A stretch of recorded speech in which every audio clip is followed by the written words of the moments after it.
Aliás, a sua entrevista no Jô, gente, que graça, né? Você muito, assim, um adultinho, né? Todo articulado, brincando com o Jô. O Jô também, né, dá umas brincadeiras, Sim. assim. O Jô era uma inspiração pra você? Porque depois você foi parar no humor. Era. A minha vida, ela foi muito... O Jô fez parte da minha vida, assim, de um lugar muito especial, quase que como ele fosse o meu KPI, sabe? A minha meta. Porque, como eu fui pro Jô muito jovem, em 97, eu tinha 13 anos, 14... Quando eu entrei na comédia, né? Eu me lembro de um momento, assim, marcante, né? Que quando eu tinha uma empresa de tecnologia no Recife, né, eu tinha 40 funcionários. Então, Uau! eu comecei a faculdade já como empresário de administração e o negócio funcionava bem e tal. E, de repente, eu largo a empresa para virar comediante. E a minha mãe, na época, ficou muito preocupada, né? Meu filho, não sei o quê. Tá indo será? super bem, como assim? Super bem, não faço não. E eu me lembro ela falando uma frase assim, que na época eu senti raiva, mas que essa raiva, né? Porque aí é uma percepção que eu já tenho hoje, né? A raiva como uma energia que, se você usa de forma consciente, é uma energia de ação, uma energia de realização. E na época, ela falou a seguinte frase, eu acho que era 2008, ela falou: você vai passar fome na comédia. Aí eu falei: mãe, Jô Soares não passa fome. Ela falou: mas você não vai ser o Jô Soares. E isso, na época, me deu muita raiva. Nossa. Muita raiva. Foi um motor propulsor pra você. Mas, como aqui, ó, tudo é perfeito, né? Tudo é perfeito, né? Então, essa fala da minha mãe estava a serviço da minha vida. A gente olha as coisas e pensa, mas na época foi minha mãe não me apoia. Mas um tempo depois foi grato, mãe. Grato por ter, né, me questionado. E me deu energia de vou provar de que eu consigo viver de comédia bem. E então o Jô Soares, além desse momento, quando eu entrei na comédia, virou uma coisa assim, eu quero muito ir no Jô Soares de novo. Porque eu fui lá, agora eu vou voltar como comediante, vai ser muito legal. E aí chegou a um ponto de virar uma idealização muito grande.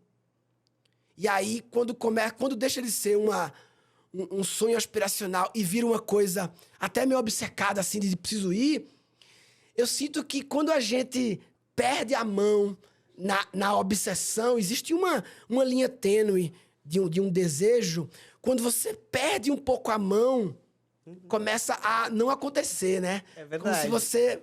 Eu sempre dou o exemplo da mulher grávida. Não tem aquela mulher que quer engravidar, não engravida de jeito nenhum. Ela vai fazer uma viagem, desconecta disso, engravida. Ótimo exemplo. É isso. Isso, em palavras, a gente fala, na imersão que a gente faz agora de líderes, né? A gente apresenta tecnologias sutis do ser humano.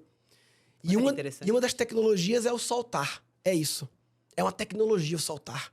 É uma tecnologia do humano em que a gente sim precisa ter objetivo, visualizar coisas e tal, mas a gente precisa soltar um pouco. Soltar, que é para abrir espaço para a vida poder entrar ali e preencher aquele espaço e as coisas acontecerem. Então, o Jô Soares, para mim, quando exagera, vira um apego. Uma energia fechada, uma energia de apego. Então vira uma obsessão. Eu preciso ir agora no Jô Soares, porque agora eu virei comediante. Comecei a idealizar. Vai ser muito massa a entrevista, porque aí ele vai pegar e não sei o quê. E na comédia inteira, os meus amigos comediantes começaram a ir no Jô Soares e eu comecei a sentir coisas, energia de inveja, de ciúme. E, pô, fulano tá indo, fulano tá indo, fulano tá indo. Aí começam as histórias, né? Ah, né? Porque fulano tá no CQC, então ele tá na televisão, aí ele vai... Mas eu não... Você começa a criar histórias, justificativas e tal. Até que um dia, o Jô Soares me chamou, mas pra fazer só um stand-up, um pequeno stand-up, no final do programa. Era um quadro, não era entrevista. E eu fiquei um pouco frustrado, né? Por causa da idealização. Bom, um quadro?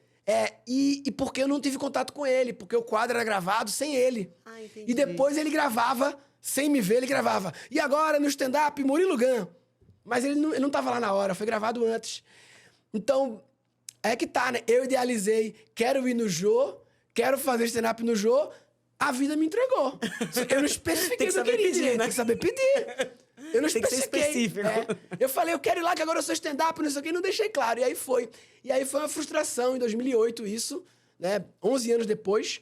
Até que o que aconteceu é que, alguns anos depois, em 2014, eu participei do negócio da NASA, lá da Singularity. Morei Sim. 3 meses lá. E quando voltei, eles me chamaram. Isso aconteceu? Você vê, a essa altura eu já tinha saltado. Sim, Eu já olha tinha que, saltado. que mágico. Sabe o que aconteceu? isso é verdade. Eu, quando voltei, entrevista no Jô Soares, 17 anos depois da primeira, no mesmo dia 17 de dezembro. Ah, não. No mesmo dia, 17 de dezembro de Nossa, 97. que forte isso. 17 de dezembro de 2014, 17 anos depois. Nossa, número cabalístico aí. E pra fechar essa minha história com o Jô Soares, pra fechar, eu fui em 2014. 2016 fui de novo. No último ano do Jô Soares, na Globo.